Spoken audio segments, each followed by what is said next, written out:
deixa eu só ver a temática aqui da Alejandra. Entrelaçando a psicanálise e a literatura. Vida e obra de Virginia Woolf. Vamos comenzar então con Alejandra. Bueno, vamos a tratar de entrelazar literatura y psicoanálisis y vengo aquí también con mucha curiosidad de aprender desde lo literario. Yo soy una lectora, así que lo mío es como algo balbuceante, pero vamos a intentar dar cuenta de esto. Voy a empezar con una frase de Virginia Woolf en 3 líneas que dice: aunque vemos el mundo, aunque vemos el mismo mundo, lo vemos a través de diferentes ojos. Empieza con el resumen. Freud solía decir que los poetas y los novelistas son nuestros maestros en el conocimiento del alma y que están muy por encima de los hombres vulgares porque beben de fuentes que aún no hemos hecho accesibles a la ciencia. Me gustaría destacar la figura de Virginia Woolf como una de las principales escritoras del modernismo literario del siglo XX, pionera del feminismo. Su vida, incluso con sus depresiones, y su escritura se entremezclan. Woolf refleja sus preocupaciones y las del momento social que vivió, así como sus pasiones. Ella emprende la búsqueda de su propia identidad a través de personajes con gran sensibilidad y nostalgia y nos muestra una auténtica narrativa del monólogo interior. Virginia Woolf no fue una psicoanalista, pero sus escritos nos ayudan a pensar en la vida de las mujeres y en los derechos que le pertenecen. Un cuarto propio es uno de los textos más leídos de los movimientos feministas. Para ella, la habitación propia simboliza las condiciones básicas de la autoría femenina, la independencia intelectual y material. El reclamo de Woolf por el derecho a la habitación propia también es el punto de partida para muchas mujeres en su camino hacia la independencia intelectual.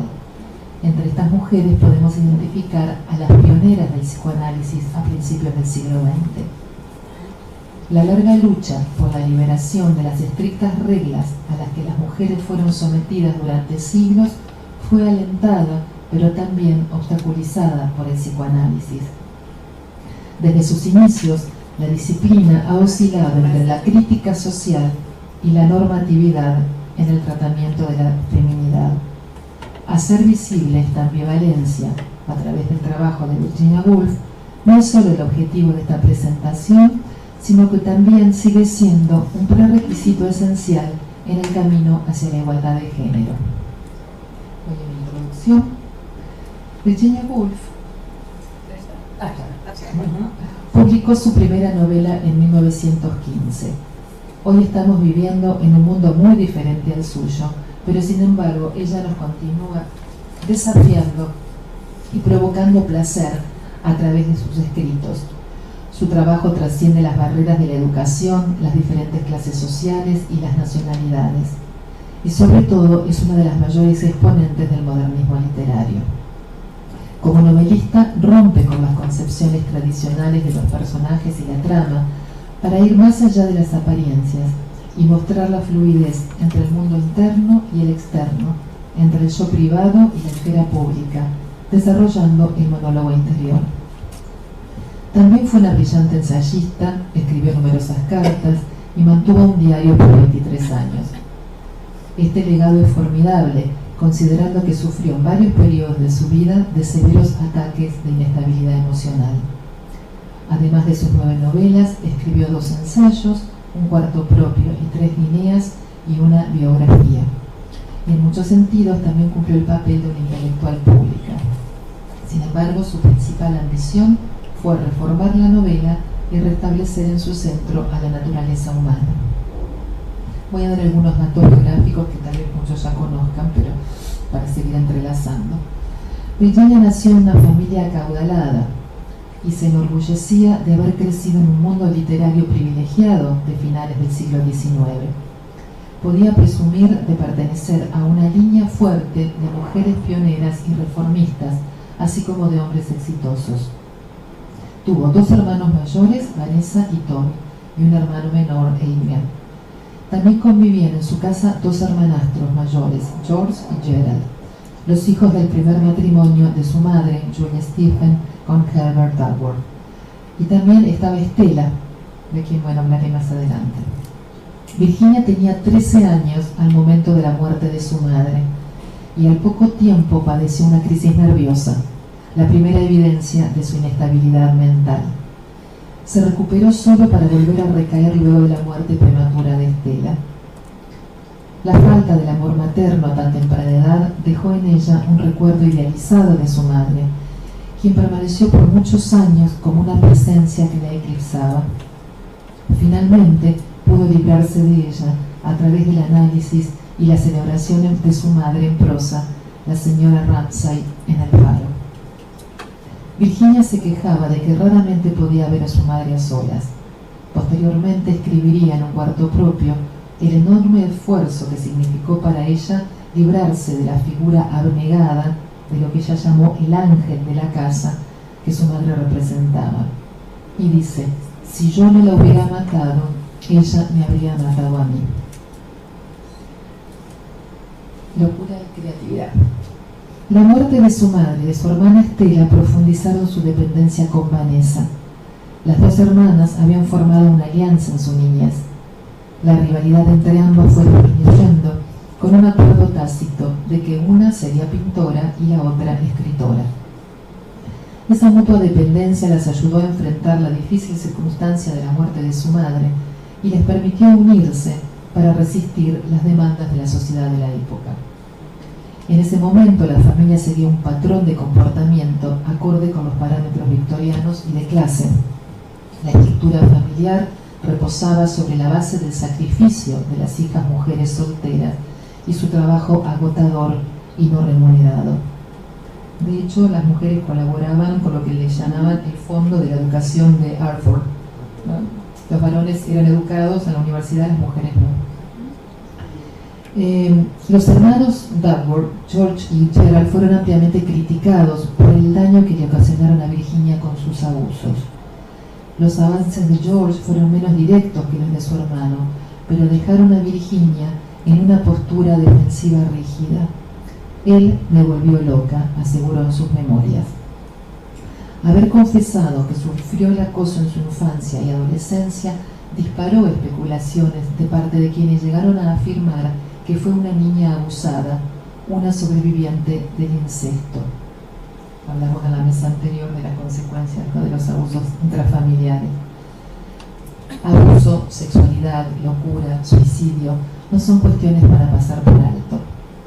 Virginia sufría de momentos de gran timidez y nerviosismo, como así también de oleadas intermitentes de emociones muy fuertes, a menudo de rabia. Incluso antes de la muerte de su madre, ya se habían mencionado las dificultades de Virginia.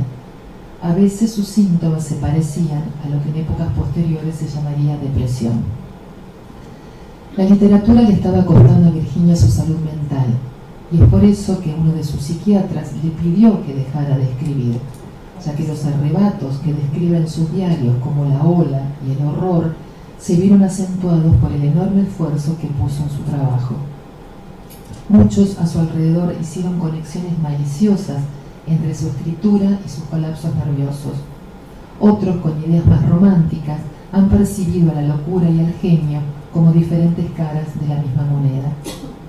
Alice Strachey, una psicoanalista y amiga de los Woolf, al ser consultada sobre por qué Leonard, el marido, no convenció a Virginia para que viera a un psicoanalista, concluyó que la imaginación de Virginia, aparte de su creatividad artística, estaba tan interconectada con sus fantasías y de hecho con su locura, que si se hubiera detenido la locura, también se hubiera interrumpido la creatividad.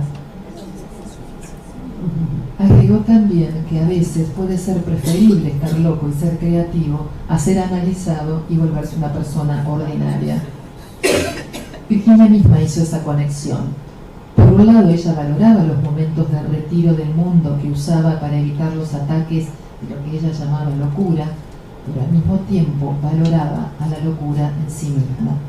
Decía: mi locura me ha salvado. O también escribir el gran consuelo y la gran calamidad. Las hermanas Stephen fueron educadas en su casa y por el contrario sus hermanos fueron a la escuela y posteriormente a Cambridge. Y si bien eran exploradoras y revolucionarias, no podían escapar de una escena fijada para la era victoriana. Ellas eran las hijas de los hombres con educación. Después de la muerte de su padre, Sir Lally Stephen, en 1904, sus hijos se fueron de vacaciones y al regresar se mudaron al barrio de Bloomsbury, donde Virginia experimentó una libertad estimulante. Años más tarde diría que solo la muerte de su padre hizo posible su vida de escritora. Los hermanos Stephen comenzaron a realizar reuniones en su casa los jueves por la noche, y esto tuvo un papel crucial en la formación del grupo de Bloomsbury. Este grupo contribuyó al desarrollo del pensamiento liberal de la época. En un tiempo de enormes cambios sociales e intelectuales, fueron conscientes de ser la vanguardia de los constructores de una nueva sociedad que debería ser libre, racional y civilizada. Todo iba a ser nuevo y diferente, todo estaba puesto en juicio. Durante 1910, algunas de las más importantes instituciones de Inglaterra estaban siendo severamente desafiadas. Fue un momento en que la Inglaterra liberal estaba siendo golpeada por los disturbios laborales y la agitación cada vez más violenta en nombre del voto femenino, que se lograría después en 1918. Lo que fue también inusual en sus conversaciones, inusuales para Inglaterra antes de la Primera Guerra Mundial, fue su disposición a hablar abiertamente sobre su propia vida sexual y la de los demás. Virginia misma tuvo relaciones cercanas, teñidas de erotismo, con varias mujeres mayores, y decía que prefería a las mujeres y no estas criaturas inanimadas, y durante algunos años mantuvo hacia los hombres un comportamiento distante y un poco feroz. En 1906 su hermano menor Toby murió y en 1907 Vanessa se casó con Clyde Bell. Virginia y Adrian se mudaron a Fitzroy Square 29. Adrian sería años más tarde uno de los fundadores de la Sociedad Británica de Psicoanálisis. Virginia estaba muy cercana a Lytton Strachey, que le propuso matrimonio. Parecía que por entonces era urgente que Virginia se casara y Lytton, a pesar de su homosexualidad, parecía un buen partido. Virginia diría en sus diarios que fue bastante aventurera por esos días. Si bien expresaba que eran sexualmente muy libres, ella se sintió siempre sexualmente cobarde. Decía: mi terror a la vida real siempre me ha mantenido en un convento de monjas. Sin embargo, ella estaba contemplando, como otras mujeres intelectuales de principios del siglo XX, la posibilidad de tener a la vez un matrimonio y una carrera literaria. A fines del XIX y principios del XX, la sociedad era, cito, una máquina despiadada y muy eficiente que impulsaba a las jóvenes al matrimonio. Ninguna muchacha tenía la menor posibilidad de escapar de sus colmillos. Ningún otro deseo, digamos escribir o pintar, podía tomarse en serio. Finalmente, Virginia y Leonor se casaron en 1912 y comenzaron su vida juntos, a pesar de que ella decía no estar preparada para considerar al matrimonio como una profesión. Se mudaron a Hogarth House, donde crearon The Hogarth Press, publicando entre otras las obras de Freud y las de sus discípulos, traducidas por Strachey y Ernest Jones. El matrimonio con Leonor alentó las aspiraciones literarias de Virginia. Él la cuidó con devoción y la ayudó a superar su crisis mental más grave en la primavera de 1915, cuando se temía que su mente y su carácter pudieran verse afectados permanentemente. Poco a poco se recuperó y la vida normal volvió, pero la inestabilidad mental estaría siempre presente a lo largo de su vida.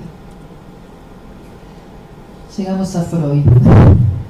La relación de Virginia con los secretos de la mente y la enfermedad psíquica va más allá de su vida personal. Su trabajo es una búsqueda de la verdad humana a través de la exploración literaria, el mismo proyecto que desde otra perspectiva se le puede atribuir a Freud. Su relación con el psicoanálisis es clara, aunque ella nunca se sometió a un tratamiento psicoanalítico. Pero las ideas de Freud eran familiares desde las conversaciones en el grupo de Bloomsbury mucho antes de leerlo. Sabemos que ambos se encontraron meses antes del inicio de la Segunda Guerra Mundial en casa de Freud, en enero del 39. Sin embargo, esta reunión no dio por resultado que Virginia comenzara a leer la obra de Freud. En el verano del 39 comenzó a escribir sus memorias, Bosquejos del pasado, y al buscar sus primeros recuerdos y considerando la importancia que habían tenido para ella y en su escritura, no pudo evitar reconocer que ese era un territorio que le pertenecía a Freud.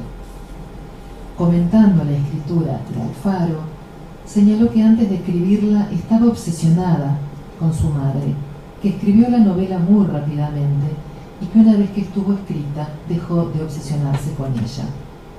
Dice: supongo que hice por mí misma lo que los psicoanalistas hacen por sus pacientes. Expresé una emoción muy larga y profunda y al expresarla la expliqué y luego la dejé en reposo. También intuitivamente entendió el relato de las relaciones entre padres e hijos y escribió sobre las mismas en Alfaro. Encontró así el término técnico para los sentimientos divididos que ella tenía por su padre. Dice: fue solo el otro día cuando leí a Freud por primera vez que descubrí que este conflicto violento y perturbador de amor y odio es un sentimiento común y se llama ambivalencia. Ambos, Virginia y Freud, pertenecieron y fueron producto del mismo momento cultural, y lo que tuvieron en común fue un profundo interés en el funcionamiento de la mente humana.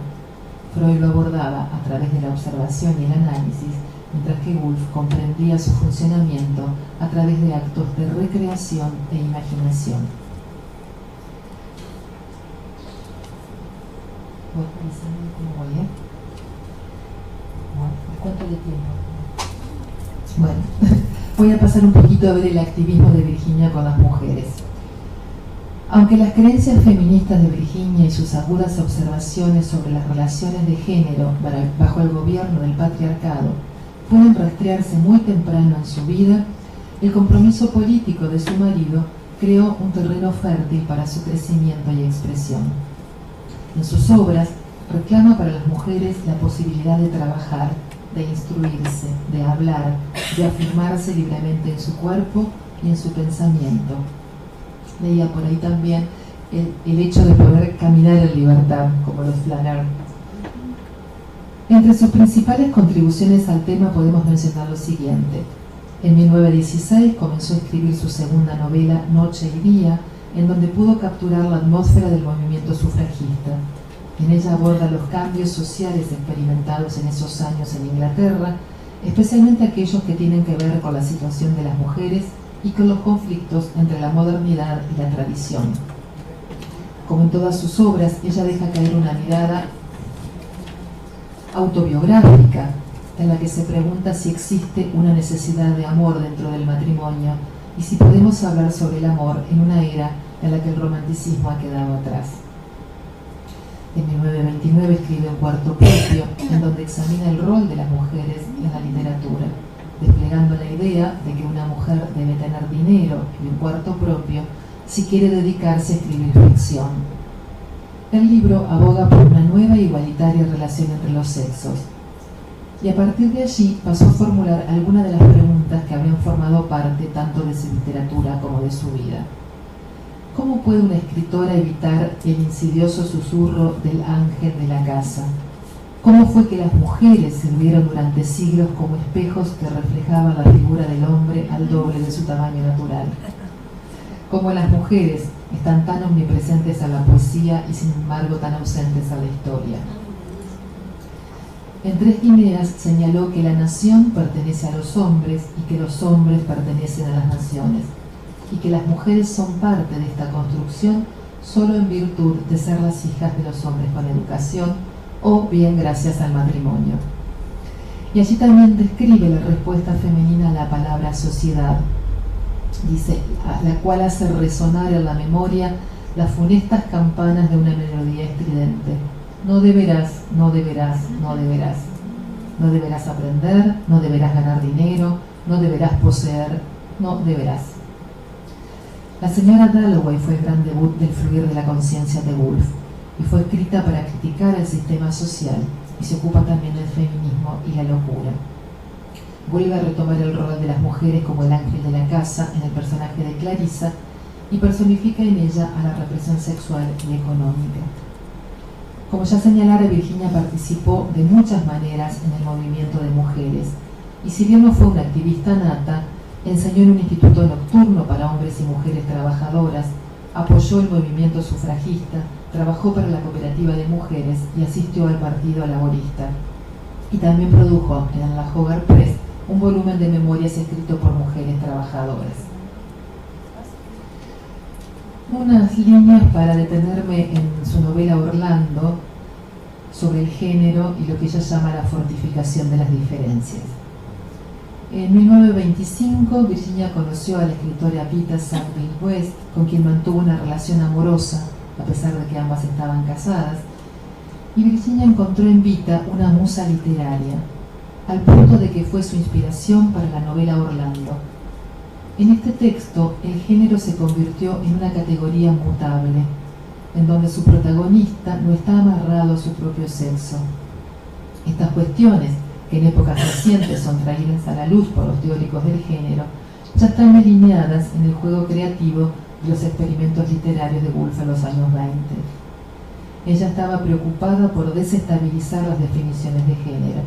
Decía que tanto los hombres como las mujeres contienen los elementos del arco iris y el granito, lo femenino y lo masculino. Y el truco es encontrar el mejor equilibrio. Sostiene que el estado de ser normal y confortable es aquel en que los dos viven juntos, en armonía y cooperan espiritualmente entre sí. Intentó imaginar algo fuera de los límites del vocabulario, que integrara a hombre y mujer, granito y arcoíris, y usó el adjetivo andrógino. Woolf insiste en la importancia de la diferencia, en lugar de abogar por una mezcla que borre los límites.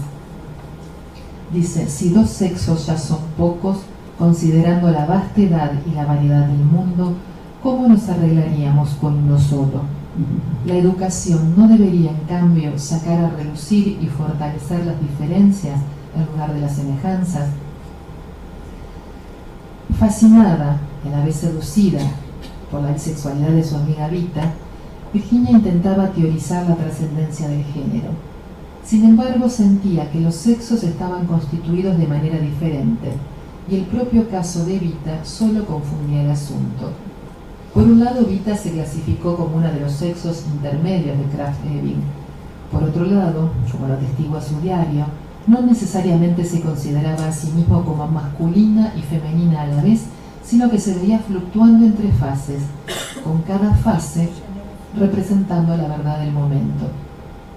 Como lo expresó Virginia, en cada ser humano se produce una vacilación de un sexo a otro, como sucedió, por supuesto, en la novela Orlando. Ella creía que pensar en el propio sexo es fatal para el que escribe. Es fatal ser pura y exclusivamente un hombre o una mujer. Hay que ser una mujer con algo de hombre o un hombre con algo de mujer. Debe existir alguna colaboración mental entre la mujer y el hombre para que el acto de la creación pueda llevarse a cabo. Debe consumarse alguna clase de matrimonio entre opuestos. Ya voy terminando. Acá hay una idea interesante del yo conformado por el entrelazamiento con los otros. Desde los comienzos de la literatura, Virginia siempre deseó expandir su perspectiva de estilo con hilos guiados por el proceso mental del ser humano: pensamiento, conciencia, ideas, deseos y olores. Perspectivas narrativas inusuales que incluían estados de sueño y prosa de libre asociación. A la señora Dalloway, su famosa técnica narrativa del fluir de la conciencia, que une las mentes de personas dispares, parece desafiar las barreras entre las subjetividades. Allí aparece la idea de que el yo es ilimitado y que es inherente en parte a otras personas, a otras cosas. Las olas, aquí David ha escrito un hermoso trabajo, es una novela contada a partir de 6 voces que se entrelazan en sus miradas del mundo exterior. Es el resultado de la voluntad de crear imágenes paralelas que remiten a la idea de una vida impregnada por otras. Una vida donde unas voces confunden el uno y el otro cuyo juego de la alteridad crea pliegues profundos y duraderos, dice Piña. ¿Quién soy?, dice Virginia. ¿Sería acaso todos ellos a la vez? ¿Soy uno y distinto? No lo sé. A lo largo de su obra encontramos estados de desasosiego que son también existenciales. Las personas no llegan a encontrarse sino en algunos instantes casi mágicos. Son momentos fortuitos, casi inefables, y que pueden manifestarse con cualquiera, sin que importe el sexo, ni la clase social, ni el grado de intimidad. Lo llama momentos de ser, moments of being, contraponiéndolos a momentos de no ser. Para ella no había nada hermético, ni cerrado, ni definido, ni el tiempo, ni el espacio, ni la relación entre los sexos. No le importaban las categorías, y vivía en un universo libre en el que una gramática propia dictaba sus propios géneros. El último trabajo de Woolf, Entre actos, del año 41, resume y magnifica sus principales preocupaciones: la transformación de la vida a través del arte, la ambivalencia sexual y una reflexión sobre temas relacionados con el flujo del tiempo y de la vida. Sus últimos años de vida la encuentran en una Londres bombardeada por los nazis. El terror frente a esa hecatombe, el terror por la muerte de su marido judío, que la arrastraría también a ella, la decisión mutua de suicidarse antes que caer en manos de los verdugos. Después del último bombardeo de su domicilio en Londres en el 40, se trasladaron a Rodmell, un pequeño pueblo al sur de Londres, que tuve el placer de visitar, donde tuvieron una casa de campo por 21 años. Virginia aceptó con agrado la rutina más simple que la vida en la campiña le ofrecía, pero la primavera del 41 hubo un marcado deterioro en su salud. No deseando ser una carga para su marido, se ahogó en el río Ouse el 28 de marzo del 41. Voy a saltear y voy a leer la última cita, porque ella dice que ella es ella misma.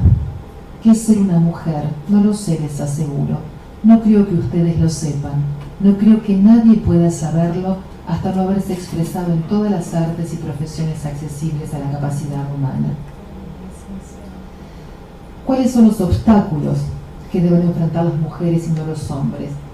La mujer todavía tiene muchos fantasmas que combatir, muchos prejuicios que superar. Aun cuando el camino está nominalmente abierto, cuando no haya nada que impida que una mujer sea médica, abogada o funcionaria pública o psicoanalista, existen muchos fantasmas y obstáculos acechando en el camino. Virginia Woolf nos alienta a analizarlos y definirlos, porque solo así, dice, pueden compartirse el trabajo y resolverse las dificultades. También expresa que debemos estudiar las ambiciones por las que luchamos. No hay que darlas por sentado, sino cuestionarlas y analizarlas constantemente. No voy a leer la última cita, solo me resta agradecerle a Virginia Woolf por mostrarnos los obstáculos que enfrentó y algunas de las formas en que los superó, y al hacerlo nos anima a más mujeres a enfrentarnos con nuestros propios fantasmas.